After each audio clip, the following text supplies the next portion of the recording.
Welcome back to the Deep Dive. I am Alex, and with me, as always, is the brilliant, the insightful Jamie. Hey, Alex. So glad to be here. And wow, do we have a deep dive for everyone today? We're talking about a book that genuinely challenged everything I thought I knew about building a business. Yeah, this one, right from the jump, it hits you with this incredible, almost gut-wrenching story. We're talking about Jonathan Goodman's work here, and the core message is it's almost counterintuitive to everything we're constantly bombarded with online, right? Absolutely. Goodman starts out by painting this picture of incredible success.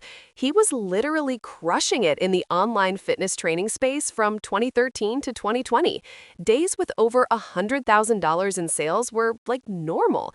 Think about that for a second. Most people dream of a year like that. Wait, hold on. So he's got this booming business, he's the king of the hill, practically printing money, and then what? Like, you'd think that's the end of the story, right? He just keeps riding that wave. Well, initially he did. March 2020, the pandemic hits, the world shuts down, and what happens to his business? It soars.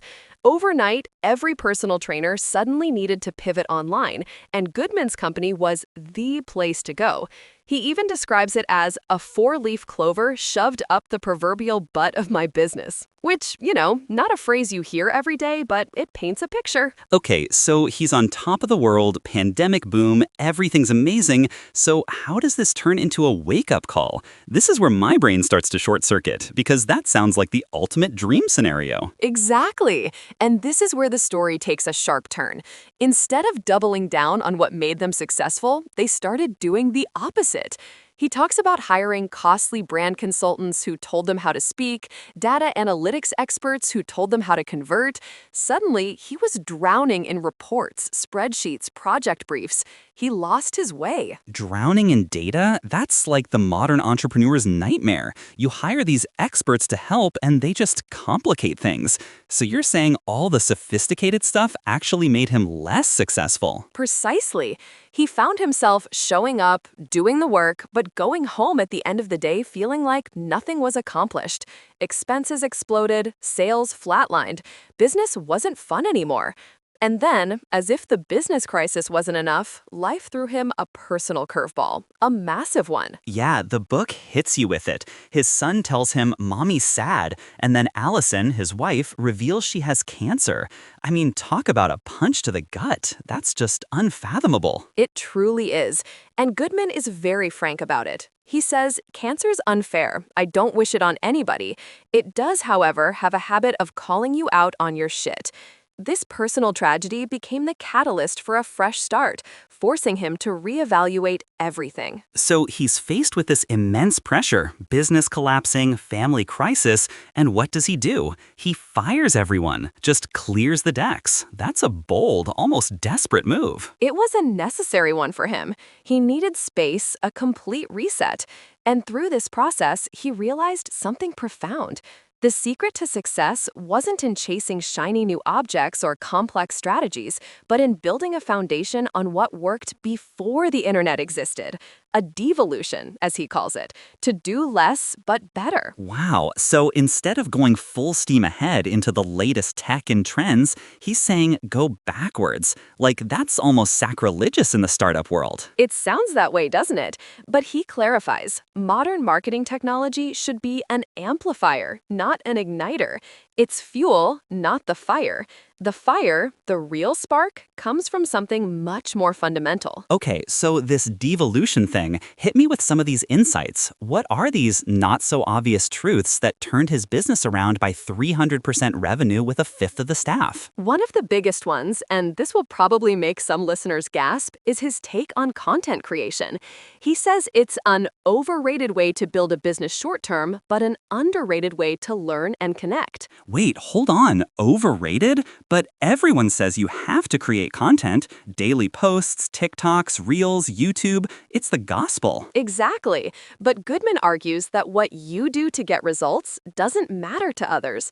What matters to others is what they'll become as a result of what you do. So, endless content focused on showing off your expertise might not be landing the way you think it is. So you're saying stop talking about me and start talking about them, their problems, their aspirations. Spot on. And here's another kicker: large audiences are inefficient for deepening relationships. Trust needs touch. He emphasizes that it's easier, faster, and more profitable to be famous to the family than to be famous on the internet. Famous to the family? I love that. It's like instead of trying to be a celebrity to millions of strangers, focus on being indispensable to your inner circle, your loyal few. That actually feels manageable. It does. And it directly ties into his belief that endlessly searching for the best way to do something is a surefire way to fail. Instead, good enough, repeatedly, is how to get great. He says we often don't have a problem with authenticity, we have a problem trusting that our authentic self is enough. That hits home. It's like we're constantly trying to be someone else, someone better or shinier, because we see what everyone else is doing online. And he says that our social media bubble represents maybe 0.01% of what goes on in the world that affects us, and likely closer to 0.000001% of what goes on in the world at large. In our world, we think we know what matters, but others don't live in our world. They live in theirs. Whoa, that's a powerful way to put it. It immediately makes me think about that client Benjamin he mentions, who was just posting on social media hoping it would magically lead to awareness, which would somehow magically lead to customers. That's literally what so many people do. It's what he calls the underpants gnomes problem, straight out of South Park. You know, step 1, steal underpants. Step 3, profit. They missed step 2. What's in it? And that's what a lot of people are doing with social media. Benjamin learned the 5-step human-optimized marketing system, became famous to the family, and made his first sale that day. Wow, that's an immediate turnaround. So social media isn't completely useless, but it's not the magic bullet everyone claims. Far from it. He calls social media a gloriously inefficient way to build a business. Think of it like a savings account, an investment into long-term career capital. You make deposits with extra time and money, hope it kicks off interest, but you don't depend on it for short-term returns. It's not your primary engine. That makes so much sense. It's like trying to power your house with a little solar panel on your roof when you've got a perfectly good grid connection you're ignoring. You shouldn't try to win the entire internet. Exactly. The obvious choice knows exactly who they're for and who they're not for. They're not falling into the trap of trying to win the internet. They have a clear vision that allows them to get more benefit with less effort from their marketing, removing all comparison to others. It results in a simpler, more reliable approach with higher profitability, less time, and less stress. So it's about intentional, targeted, and focused, not just chasing the biggest possible audience. But if you're not chasing unicorn status, what's the ceiling for this obvious choice approach? Goodman is very clear. For those who follow these principles, $3 to $5 million in annual profit is the limit of what can be achieved with reliability, sustainability, and expectancy while maintaining a high quality of life. More is possible, but it shouldn't be expected. He's not promising billion-dollar unicorns. He's promising consistent, profitable, sustainable businesses that allow for a high quality of life. That's a refreshing perspective, honestly. It's like aiming for a consistent win rather than the lottery. Okay, so all this boils down to human connection, right? Like what John Naisbitt wrote in Megatrends back in '82, the more high technology around us, the more the need for human touch. Precisely. This book is about the business that happens behind closed doors. Goodman says more than 90% of sales are silent. They happen through trust and word-of-mouth referrals. The remaining 10%, the scraps, get undue attention because they're easy to track and measure. But by the time a sale can be measured, all the obvious choices have already been hired. So all those ads and analytics we obsess over are just for the scraps? That's mind-blowing. It means there are 100 silent business owners quietly earning more money with less effort for every 18-year-old on social media trying to get a few customers. It's about playing a different game.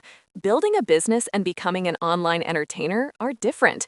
Neither's better or worse, but they have different time horizons, rules, odds of success, and reward mechanisms.